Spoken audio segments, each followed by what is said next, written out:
Estão destruindo a alma desse garoto. Ele é perfeito? Não, não é. Pastor Marco Feliciano sai em defesa do pregador mirim Miguel.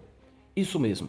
Durante uma ministração nos Gideões Missionários da Última Hora, Pastor Marco Feliciano faz um belo discurso.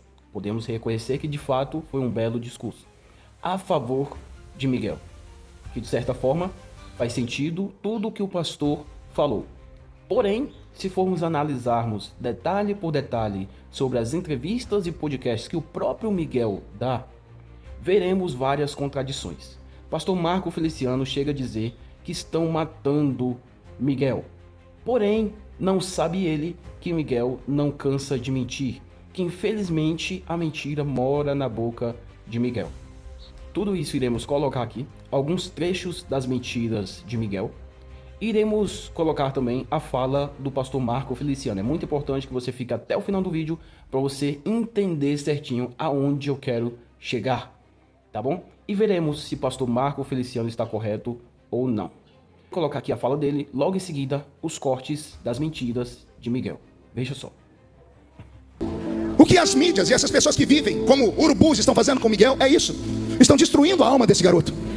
Ele é perfeito? Não, não é. Ele faz coisas erradas? Faz. Quem é que não faz? Você que tem 200 anos faz. O que é mais fácil, matá-lo ou ajudá-lo? Então vamos ajudar Miguel, vamos orar por ele. Vamos pedir a Deus que estenda a sua mão sobre ele. Vamos pedir a Deus que dê a ele força. Miguel, pastor, o pai não é crente. A mãe está com câncer faz 5 anos. E a única irmã que ele tem é feiticeira. Esse é o menino que o Brasil persegue hoje. Esse é o menino que as pessoas querem destruir e acabar.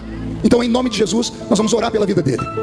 Terceiro conselho que eu dei para ele: se forem em alguma igreja pregar, se te convidarem e te aceitarem não ministrando oferta, não deixe que ninguém use celular no culto, porque tudo que filmarem vai te dar problema de novo. E a última coisa que eu pedi para ele de coração: mergulha por um tempo. Se esconde por um tempo.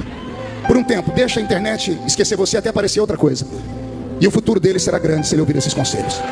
Quem sabe um dia Miguel não vai estar pregando aqui. A igreja diz um amém por isso? É assim que os crentes agem. Ontem à noite, pastor Gilmar, era 11h30 da noite, bateram a porta do meu quarto no hotel. Eu achei que era o Roberto que ia me levar comida lá, porque o Roberto sempre me leva comida esse horário. Quando eu abri, um menininho lá, desse tamanhozinho assim, olhos cheio de lágrima.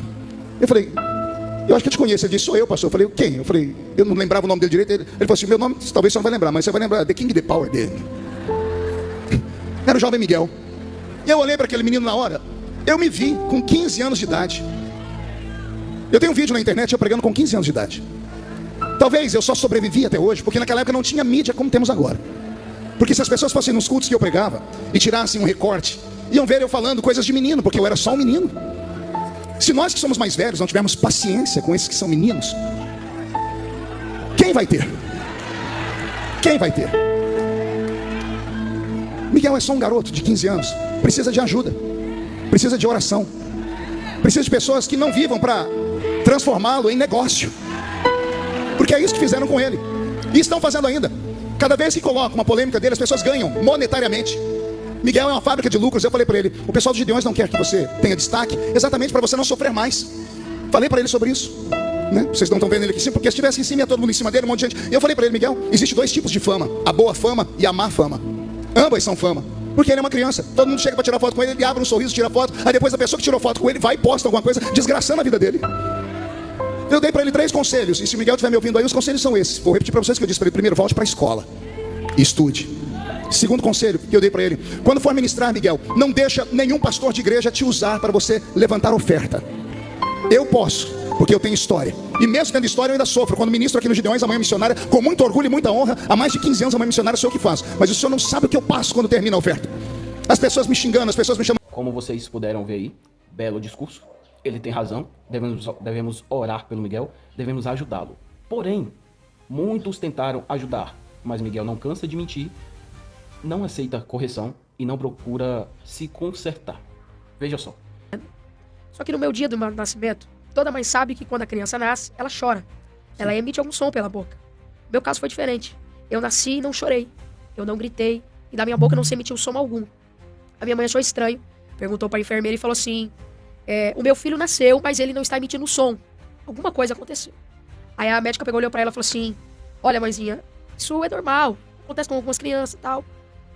Então, eu vou voltar aqui e a senhora volta aqui daqui 15 dias. Eu vou fazer os exames, daqui 15 dias a senhora volta e pega o resultado. Minha mãe falou assim, tudo bem.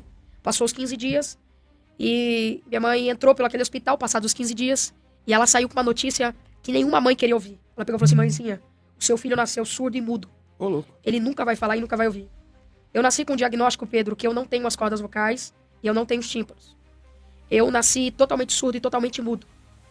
Eu nasci com uma deficiência. Eu contei esse testemunho, né, que eu tinha dificuldades para falar e para ouvir, né, e com 3 anos de idade eu acabei surgindo um milagre. Eu não expliquei o testemunho direito e bem, né, eu tinha dificuldade na fala, minha língua era travada, dificuldade de audição, né, e ali aos olhos segundo, né, a história da médica, né, que disse, olha, aparentemente ele é surdo e mudo, né, mas não que foi dado um laudo, não que foi dado um exame, não foi... Então, assim, e Deus operou um milagre na minha vida. Eu tinha a língua travada e hoje você pode ver que eu falo muito bem, converso muito bem. Se alguém falar um tequinho lá do outro lado da rua, eu consigo ouvir. Como vocês puderam ver, uai, mas como assim? Miguel não era surdo e mudo, ele não era totalmente mudo? Como é que agora, nessa entrevista recente ao Assembleianos de Valor, Miguel diz que não existe um laudo, não é nada assim, vamos dizer, estudado, que ele foi estudado, que ele era doente, que ele era surdo e mudo, não é nada assim com laudo, uai, como assim? Mas ele não disse que foi feito o exame? Que esperou inclusive 15 dias, saiu o resultado. Mãezinha, seu filho é surdo e mudo. Ele nunca vai falar, nunca vai ouvir, não foi mais ou menos isso que ele falou? Uai, mas como assim? Então Miguel mente, descaradamente. E aparentemente parece que o pastor Marco Feliciano não sabe, né? Parece que ele não observou esse detalhe. Com todo respeito à pessoa do pastor Marco Feliciano, eu admiro demais, amo suas mensagens, mas teremos que discordar aqui em algumas falas do pastor, que o defende com garra, dizendo que devemos ajudá-lo de fato, dizendo que devemos orar por ele, fato, entendeu? Devemos realmente, porém muitos estão tentando exatamente isso. Quantos e quantos pastores, quantos e quantos comentaristas que tentam ajudar o pregador Miguel, entendeu? Tentando corrigi-lo, porém ele vê simplesmente como ataques, como perseguição, que estão tentando tirar o pregador do altar, que mais antes ele está no altar do que está lá no mundo fazendo coisa errada. Acontece que em cima do altar ele está fazendo coisa errada. Em cima do altar, ele está se deixando ser manipulado, como o próprio pastor Silas Malafaia falou. Pastor Silas Malafaia, boa tarde. A coluna do Paulo Capelli, o senhor afirmou que, embora inteligente, o pastor Mirim Miguel Oliveira é uma farsa. O senhor poderia dizer o porquê? Em primeiro lugar, ele não é pastor. Vamos deixar isso aqui bem claro. Ele não é pastor. Esse título aí de pastor Mirim inventaram. Ele não é pastor. Nem na qualificação bíblica de 1 Timóteo capítulo 3, nem pela igreja. Isso é um ponto muito importante. Ele não é pastor. E por que eu estou dizendo isso? Ele é um garoto inteligente. E eu fico observando, eu sou psicólogo, tenho uma formação, conheço. Esse menino está sendo manipulado por gente adulta. Tá certo? Ele imita o pastor dele. Ele faz uma imitação do pastor dele. Por isso que eu digo que é um garoto inteligente. E está entrando num caminho perigosíssimo. Miguel está sendo manipulado. E de fato, porém ele se deixa ser manipulado. Ah, uma criança não é mais uma criança, tem 15 anos já entendido, fala muito bem, compreende muito bem as coisas, só não aceita. Ele aceita o que ele quer, entendeu? É da forma que ele quer. Como eu disse, com todo respeito à pessoa do pastor Marco Feliciano, mas teremos que discordar aqui. Miguel, ele não quer ajuda. O pastor Eliseu Rodrigues tentou ajudá-lo, tentou mentoreá-lo. Cadê que ele prosseguiu? Agora ele parou, né? Agora o Conselho Tutelar conseguiu parar o menino, mas ele deixou de ser mentoreado porque tinha muitas agendas, em pregações, em podcasts, não parava de viajar o menino. E com isso ele não tinha tempo, gente, de estudar com o pastor Eliseu Rodrigues. Agora ele tem. Será que ele vai? Agora que ele está parado, agora que o Conselho Tutelar parou o menino, será que agora ele vai estudar com Eliseu Rodrigues? Será que agora ele vai parar para pensar em todas as besteiras que ele anda fazendo? Mesmo depois de ter sido parado pelo Conselho, deu ele essa entrevista para os Assembleianos de Valor e se fez de vítima e mentiu mais uma vez. E aí, o que você tem a dizer sobre isso? O que você acha? Deixa nos comentários o que você acha diante de tudo isso, tá bom? Muito prazer, eu me chamo Magnus Rodrigues e você está no canal Expressão de Ideias. Deus abençoe. Valeu.